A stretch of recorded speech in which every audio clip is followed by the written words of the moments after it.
a missile streaked across the sky, and the next moment, a massive explosion erupted. A deep green mushroom cloud rose in the distance. Only then did the two intercepting fighter jets slowly arrive. Charlie immediately called her mother. She learned that it was a terrorist attack. One missile had been shot down by the fighter jets. Another had exploded over New Orleans. Hearing this news, the six of them felt temporarily relieved. They decided to stay here and wait for everything to end in silence. Just as they were about to continue enjoying the moment, a drooling dog appeared in front of them. The group curiously observed its unusual appearance. The next second, the dog went berserk and charged at them, terrifying the 5 people outside the door. Instinctively, they rushed back inside. Once safe, David curiously pulled back the curtain, only to find the dog standing there with its jaws wide open, waiting for them. The screams of the 3 girls caught the attention of the house owner, Howard. He was very curious about what kind of dog could scare 5 adults like this. When he tried to open the door to check,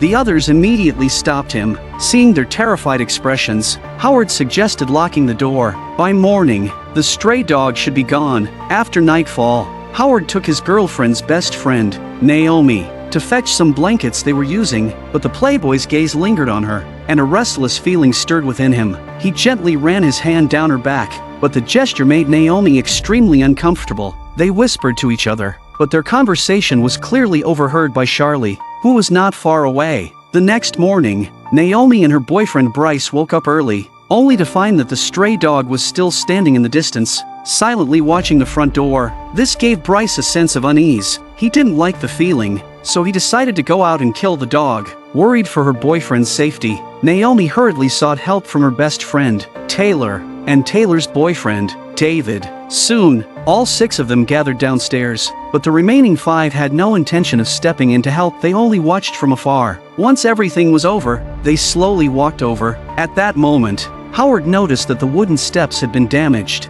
Furious, he wanted to throw the dog into the trash. Naomi thought that was too cruel, and David, standing behind her, also disagreed with the idea. He attempted to comfort the dog with a broken neck, only to nearly get bitten. Seeing this, Howard struck the dog again with a bat, and this time, David remained silent, just watching the entire scene unfold. Afterward, Howard tossed the dog tag to David. It only had an address, no phone number for the owner. David decided to take the body to the town's animal control center. Whoever suggested it should do it, and naturally, no one objected. David then set off for town. Just then, an emergency broadcast came through the radio. They had been hit by a biochemical attack. Baton Rouge and Louisiana's capital region had been completely quarantined. Residents of neighboring states were urged to stay indoors and avoid going outside. At that moment, a broken-down car appeared in front of David, its owner standing still by the roadside. David quickly got out of his car to see if the person needed help.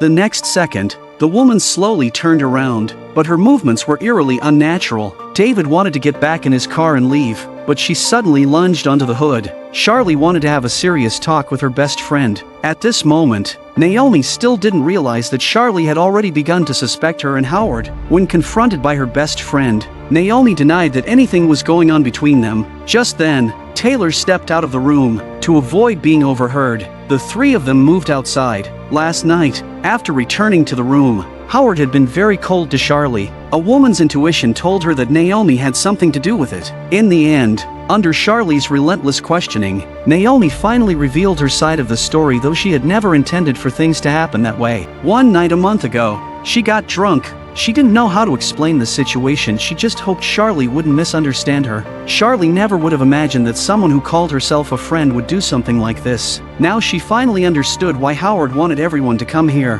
Naomi, looking at Charlie's furious expression, kept begging her not to tell Bryce. She promised she would find the right time to tell him herself. But the more Naomi pleaded, the more disgusted Charlie felt. Not long after, David returned. He had no time to explain in detail, only kept repeating that they needed to leave immediately. Something strange was happening outside. He tossed the car keys to his girlfriend, saying he would grab their bags, and then they had to leave at once. But no one reacted to David's urgency. They all wanted to know what had made him so nervous. Seeing no other choice, David quickly summarized what he had seen. But aside from Charlie, no one was willing to leave. No matter how desperately David tried to get them to leave, no one responded, and he couldn't bring himself to abandon them. Howard, growing impatient, interrupted. No one was leaving, and no one could leave. but before he could even finish his sentence, a zombie lunged at him from behind. The group scrambled to get out of the way. David and Bryce, snapping out of their shock,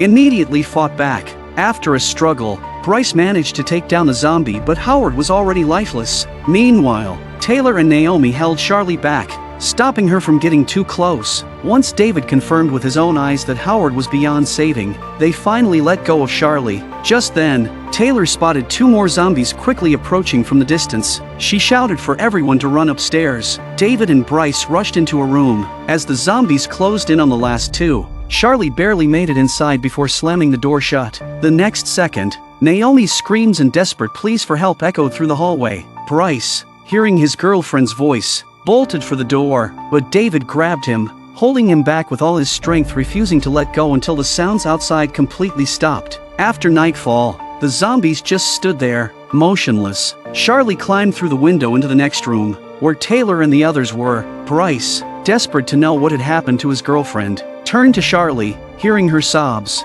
He already knew the answer. Still, the 3 of them wanted to know exactly what had happened, but Charlie didn't want to talk about it. Her refusal only made Bryce angrier. They had all forgotten how fast they ran earlier. David had also forgotten that he was the one who stopped Bryce from saving Naomi. In the end, Charlie gave a vague summary of the events, but she left out the part about shutting the door. Are you sure that's how it happened? Taylor's comment instantly caught everyone's attention. David sensed where this was going and quickly cut her off. Right now, their only goal was to figure out how to get out of here by morning. No one objected. After all, they still wanted to live. At sunrise, David saw his beloved woman trembling in fear and decided not to leave, at least not yet. He believed the search and rescue teams would arrive soon, but Bryce's words crushed David's naive hope. Those monsters were surrounding the building. If they went downstairs to find food, it would be just as risky as trying to escape. If they didn't, they'd starve or die of thirst. By the time a rescue team arrived, all they would find were 4 corpses. Realizing this, they started making a plan. There was a fire escape at the back of the house. They could jump onto the Jeep from there, but someone had to go out and start the car. All eyes turned to Bryce. He didn't understand why it had to be him. Taylor gave him the answer. Because you said if we stay, we all die. So now, you have to take responsibility. David remained silent, clearly agreeing with the 2 women. Bryce held out his hand for the car keys. Taylor had everything planned. The sacrificial pawn was ready, but at the last moment, the keys were missing. David urged Taylor to think carefully, but she kept pointing to different places, clearly having no idea where she had left them. Without the keys, how was Bryce supposed to complete his task? Seeing him hesitate, Charlie and David took turns hammering in the reality of their situation. They had no choice. This was their only way out. David then tied a glow stick to Bryce's leg. Once he succeeded, he was to light the signal to notify them. The moment they confirmed it was safe, the 3 of them would follow. But Bryce hadn't even reached the stairs before a zombie chased him into the next room. Hearing the growls in the hallway, the 3 of them were terrified, helpless. If Bryce failed, David would be next. He silently prayed that Bryce would make it. Bryce climbed out the window and jumped, but the noise alerted the nearby zombies. He sprinted toward the living room. There was no turning back now. The only way to survive was to succeed. But when he reached the spot Taylor had mentioned, there were no car keys. What now? Just then, he spotted the keys on the ground. Without hesitation, he bolted for the car. Luckily, he was fast enough. Despite the zombies closing in from all directions, he managed to jump into the vehicle. Inside the house, the 3 of them slowly approached the window when they heard the engine roar to life. At that moment, their hearts finally settled. They were finally getting out of this hellhole. But as they watched the Jeep disappear into the distance, a terrible feeling crept into their hearts. Would Bryce really leave them behind and run away? Charlie, growing more and more fearful, kept repeating, "He ran, he left us behind." This made David, already impatient, even angrier. He just wanted the woman in front of him to be quiet for a moment. Then smoke drifted from the road, and seeing this, David finally felt relieved. They hurriedly rushed toward the escape ladder. When David arrived at the designated spot, he found a family of 4 standing quietly not far away. They dared not make a sound. Everything had been going according to plan, but no one expected that after the massacre, they would see a nearby zombie and scream. In the end, Taylor remained calm, unhurried. Seeing the zombies getting closer, David had no choice but to enter the car first. Meanwhile, he kept urging Taylor to hurry up, fearing he would be left behind. She gathered her courage and jumped, only to find a zombie behind her. In panic, She kicked it in the face several times, finally escaping danger. After getting some distance from the zombies, David quickly asked Bryce to stop the car. Due to the car's momentum, Taylor was thrown out, and after a life-or-death rush, the four of them finally got a brief moment of respite. They headed toward the town, but after driving for a short distance, a mutated child appeared on the road. In the midst of everyone's screams, Bryce noticed it. He quickly swerved to avoid it, but due to continuous dodging, he couldn't correct the direction, and they crashed into a dirt pile in the middle of the road. They had lost their only means of transportation. At that moment, a large group of zombies appeared on the road they had come from. The four of them could only drag their exhausted bodies and keep running. Luckily, they had reached the town. As long as they found a building, they could temporarily avoid the current crisis. Later, the four of them entered a warehouse. Bryce's leg was badly injured from the previous accident, but they couldn't risk going out. They decided to rest here for the night and deal with everything tomorrow. The next morning, the zombie herd on the streets had disappeared. The four of them found a pharmacy on the side of the road. They hadn't eaten for a day and a night, so they needed to find some supplies here. The four of them were lucky and found a radio on a body, where the latest announcement was being broadcast. Every noon, a rescue helicopter would land on the roof of the Southeast University Ecology Building. It was located 2 kilometers north of the city center. Upon hearing this news, everyone was excited, and Charlie couldn't wait to go there, so the four of them began to divide the tasks. Taylor bandaged Bryce's wound, while David and the others looked for items to use as weapons. After preparing everything, they set off toward their destination. Just then, zombies appeared behind them.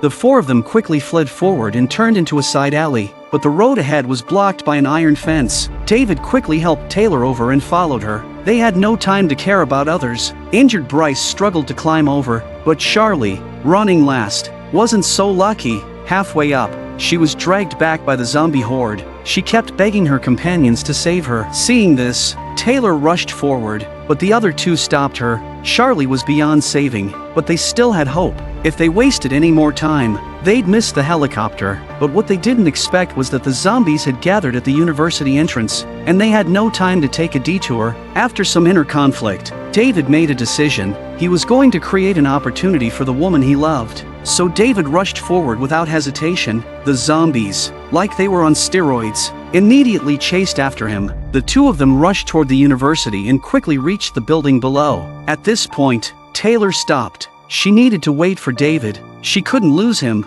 Reluctantly, Bryce stayed with her. David didn't disappoint Taylor and soon ran toward them. When Taylor saw the zombie horde trailing behind him, she turned and ran. Just as the three of them were about to be caught by the zombies, they reached the building, but the glass doors wouldn't hold them for long. However, the elevator was still on the 4th floor. They had to head for the emergency escape route. At this point, zombies rushed in, following close behind them. They kept climbing and finally saw an open door on one of the floors. Without hesitation, they rushed in. As the others searched for something to block the door, David was bitten by a zombie. At that moment, he knew he couldn't continue with the woman he loved. Taylor watched in disbelief, but there was no time to think. David began to mutate. Taylor screamed his name in desperation, but it was all in vain. The next moment, David stood up, and Bryce and the others turned and ran. They desperately hit the elevator buttons, hoping it would ascend faster. David, step by step, got closer to them. Meanwhile, the zombie horde broke down the door blocking their way. Bryce, seeing his friend rush toward him, braced himself and struck out just as David got close. Though David fell, their danger wasn't over. There was no way out now. Just as Bryce prepared to make his last stand, the elevator door finally opened. The two of them rushed in without hesitation. As the door slowly closed, they collapsed onto the floor, exhausted. When they reached the top floor, they heard the sound of a helicopter and quickly ran toward it, but they were too late. They waved and shouted desperately, but their voices couldn't reach the helicopter that was moving farther and farther away. At that moment, Taylor heard the radio again, which broadcast an urgent announcement. Someone was asking for help in a building a few blocks away, and the helicopter went to rescue them. Soon, the two of them were surrounded by the zombie horde and rushed into the building mentioned in the broadcast. They dared not stop and kept climbing toward the top floor. Finally, they reached the last door leading to the balcony. Taylor rushed out, and this time, the helicopter pilot spotted her. At that moment, Bryce, who had just reached the door, was carrying a zombie on his back. The helicopter slowly descended, and Taylor anxiously watched Bryce. Calling his name repeatedly, Bryce struggled free from the zombie's grip and ran toward the helicopter. The zombie that was about to pounce on him was dealt with by the soldiers. In the end, the two of them successfully escaped from this hellish city. The helicopter slowly flew away, leaving behind the zombies.